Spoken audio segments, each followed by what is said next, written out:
7.1 Properties of the Normal Distribution. All right, so here in this section, we're going to look at a lot of definitions, kind of talk about this thing called normal distribution. Okay.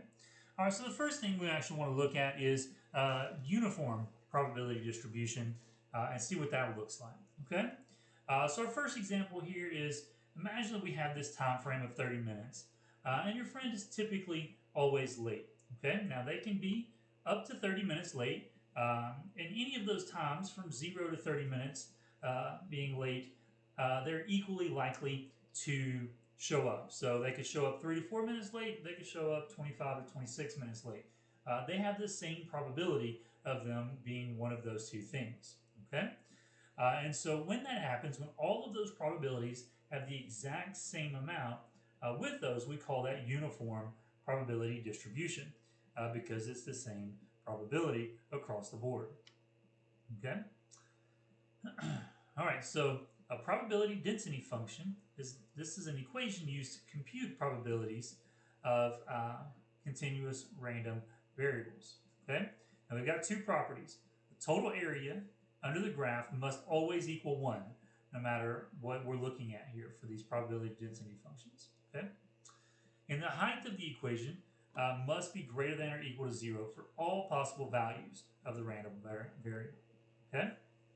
All right, so when we go back to that illustration there of being late, we want to look at the area there. So we can see here that our times, so our random variable here is time. The person could be anywhere from 0 to 30 minutes late. Okay? Now, in order to get an area of 1 there, we take all those, so there's 30 of those, and we do 1 divided by that. So this piece here is usually pretty easy to come up with for those things, because there's 30 minutes in between here if we were to count all those dashes, and so we break them all up, so there's 1 out of 30 for each minute on those. Okay, so that's where they get that number for their density. All right, and so that must be the height there of those pieces, 1 out of 30. Okay. All right, now the area under the graph over an interval represents the probability of observing a value. Okay. So, what is the probability your friend will be between 10 and 20 minutes late? Okay. Now, when we look at that, to be between 10 and 20 minutes, we need to know how much time that is. Okay, and so to be between 10 and 20, that is 10 minutes. Now, each one of those minutes represents 1 over 30. That's the density there.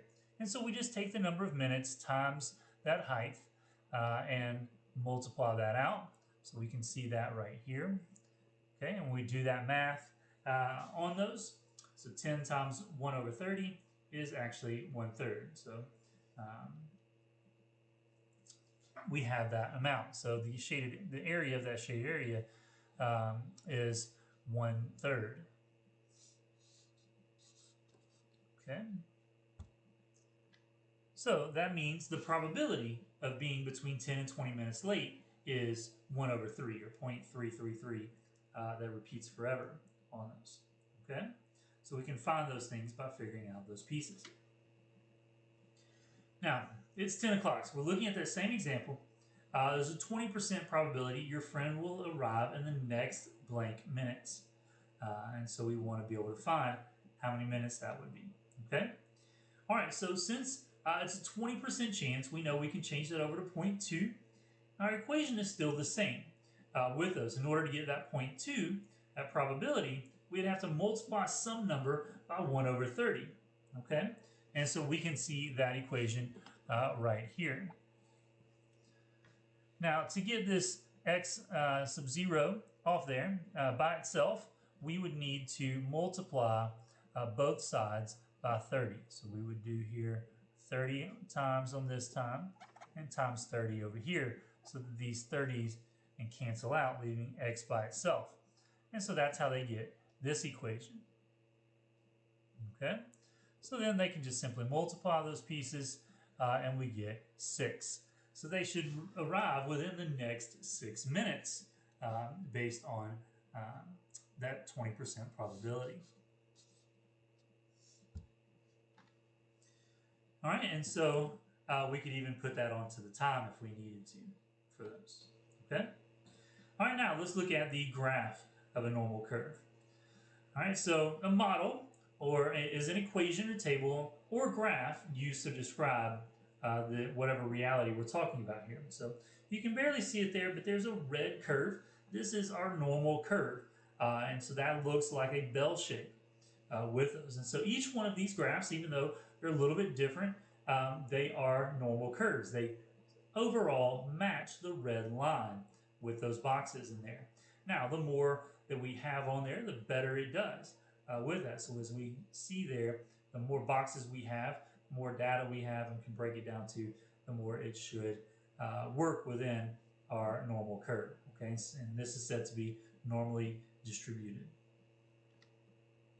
Okay, so a continuous random variable is normally distributed or has normal probability distribution if its relative frequency has the shape of a normal curve, which is what we saw right here. So if our histogram looks like that normal curve, like a bell curve, then we call that normally distributed. Okay. Now on those, there are a couple of things that are important. First and foremost, the peak of it will always be the mean. So we can see that right here in the middle of this. So we can see that our peak is always going to be the mean. And then the mean plus one standard deviation or minus one standard deviation is called an inflection point. Now, all that means is when we're looking at our curve here, when we go down right here at this point, we change, because if we didn't change, this would continue to go down. But instead, it starts kicking out like so. And so when it changes that direction from going down to more out, that's called an inflection point on those. Okay? And so those are important to us. And it's always going to happen at one standard deviation. Now, what happens when I start changing things? So in part A here, we can see that if we change the mean, all that does is shift our graph over. It doesn't change the size of the graph. It doesn't do anything with it on those things. It moves it left and right. If it's a positive, it's going to move it to the right. If it's negative, it's going to move it to the left on those, okay? And so that's all that's going to happen there. But on B, if we change just the standard deviation, that's going to create different peaks. The bigger the standard deviation, the flatter our hill is going to be. The smaller the standard deviation, the taller our peak is going to be. So always look for those things and pay attention to those. They're going to ask about some of those. Okay. All right, so properties here. So properties of the normal density curve. One, it's always going to be symmetric about the mean. So that's going to be in the middle there of our curve. And so that single peak will happen at the mean, and that's going to be the mean, the median, and the mode. All those things are going to be equal here on this. It has inflection points, just as we talked about it, one standard deviation both ways. The area under the curve is always 1, no matter what. Now, the area to the right of the curve is the same as the area to the left of the curve, which is 1/2, because we split it in half. Now, number 6, what these things say here is as we get our x going further away from the mean, it's going to get closer and closer and closer to the horizontal axis, but it's actually never going to touch it, okay? And so if we were to go back and look, or I'll show you on the next slide, because we have the empirical rule of what I mean there, okay? Now, the empirical rule stands are 68, 95, 99.7. We talked about those before. Those rules stand here, and so you still have those pieces. All right, so here we can see our empirical rule. All of those percentages that we talked about before still hold with these.